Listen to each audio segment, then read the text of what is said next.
কক্সবাজারের রামুর দুটি ইউনিয়নকে বাল্যবিবাহমুক্ত এলাকা ঘোষণা করা হয়েছে।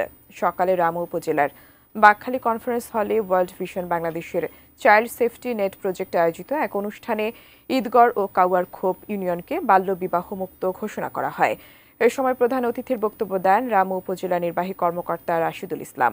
বক্তারা বাল্যবিবাহ প্রতিরোধে সমাজের সর্বস্তরের মানুষকে সচেতন হওয়ার আহ্বান জানান।